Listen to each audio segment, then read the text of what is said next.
So I wanted to talk to you today about something I'm calling innovation porn. And it's part of this may become a series, it may not, but I'm thinking of it as ill-formed idea Friday. And the idea is for me to think through something.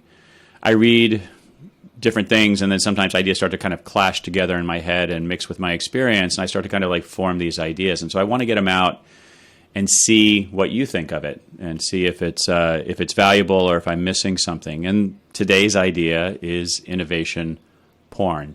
So let me minimize myself, and I want to start with kind of the work of this Dr. Thi Nguyen, I think is how you pronounce it, and Dr. Becca Williams. They published this article a few years ago in the New York Times. And I've listened to T talk recently on a couple of different podcasts, but they're using this idea of porn kind of broadly, right? So, we talk about food porn, we talk about real estate porn, and their idea is like, okay, well, what is porn? And they go back to the work of this philosopher, Michael Rea, who says that porn is when you remove something from its larger context. So in the case of sexual pornography, it's we're using it for immediate gratification, but we're removing it from the complexities of a sexual relationship, right? Like physical intimacy, emotional connection, romantic interaction.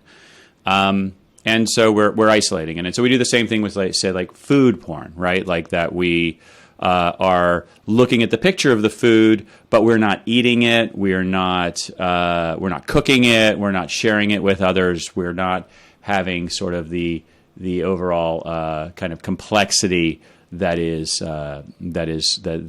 the food might give us. And the same is true of real estate. The same is true of a variety of things. And they go on to say, and T is he's actually a philosopher of gaming and games. And one of the things he's doing is he's looking at public discourse through that gaming lens. And one of the things he notices that he talks about, I think it's moral outrage porn, right? That we are feeling moral outrage over something in a social context or in an interactive context, but we're not really doing anything about it, right? And so, like this is happening on social media all the time. Oh my God, how dare you do that thing? People might call some of this sort of like cancel culture or whatever, right? But like that we have this kind of moral outrage, but it's disconnected from these other things. And part of the thing that concerns him, I think, is that we're gamifying this. And what he means by this is that we're simplifying the morality and values for pleasure, right? That's kind of the porn piece. And that we're designing systems that encourage this, right? And so when you get likes on social media, that you are really encouraging people to simplify their morality, simplify their values.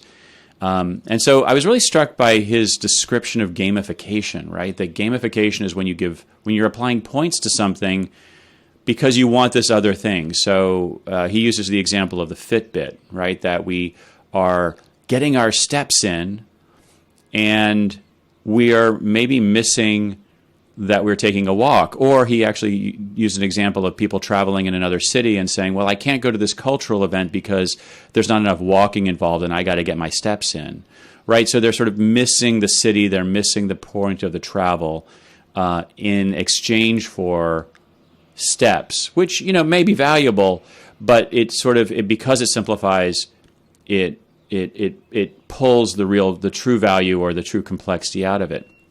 So I was thinking through all this as I started watching this documentary.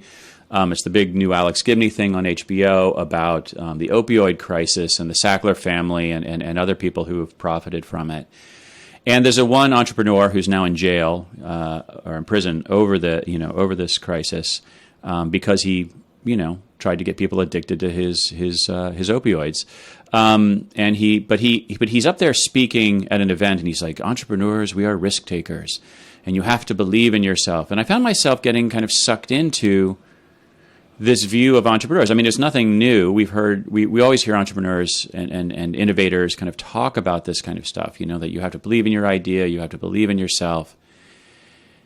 But it struck me that how much I was enjoying it, how much I felt like, oh, I want to be like him, which is kind of weird when you're looking at a criminal, right? Somebody is a criminal and has, I think, contributed to an awful lot of human suffering.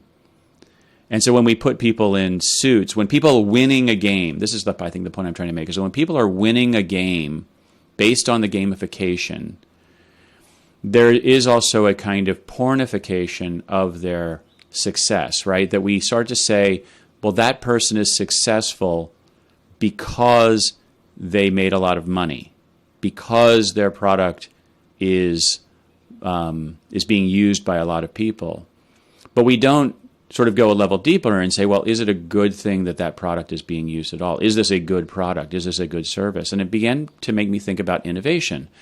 And like, okay, what truly is innovation? What's the point of innovation? Is the point of innovation to make a lot of money? Disruption, we all talk about this. Is the point of innovation to make the world a better place? I always think about, I want to create a more equitable and a more sustainable world. I mean, I think those are the two things that drive me and drive many of the people that I know. We want more people to have access to the goods and services and sort of the stuff of life. If you look at Maslow's hierarchy, right? More people able to access more of that hierarchy.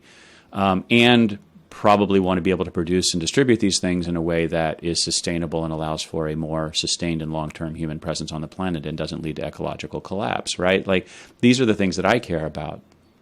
And so when I think about innovation, I think about that innovation should serve those things, should serve the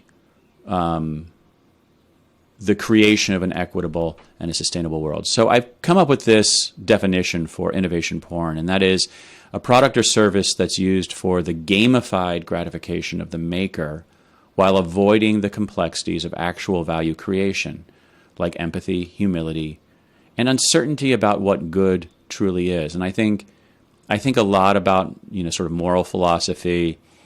What does it mean to be a good human? What does it mean to lead a good life? And I don't think there are any easy answers to this. And I think it's something that we all have to kind of wrestle with on our own. But often what happens in the innovation space and in the startup space, in the business space in general, is that we simplify these questions down to, let's make money. And this goes back to like what's good for GM is good for America, right? This whole looking at everything through an economic lens, I think is looking at everything through a gamified lens. And I think about, someone like Elon Musk, who I do believe has helped, the innovations in terms of sustainability, I think are quite profound. But then there becomes this, he does a lot of other things, and he becomes this there's this cult of personality that grows up around him. So anyway, that's just my kind of random thoughts. I think I've rambled on enough for now, but I would love to know what you think about this. Does the term innovation porn capture anything meaningful for you? Does it help you kind of understand your work and your life in a valuable way? Does it help you kind of think about what you do? Because I use this, I think, when I think about the clients that I select to work with and who I want to work with. And I'm thinking about it more and more. Anyway, happy Friday. This is my ill-formed idea Friday. Hey, thanks for watching, and stay in touch.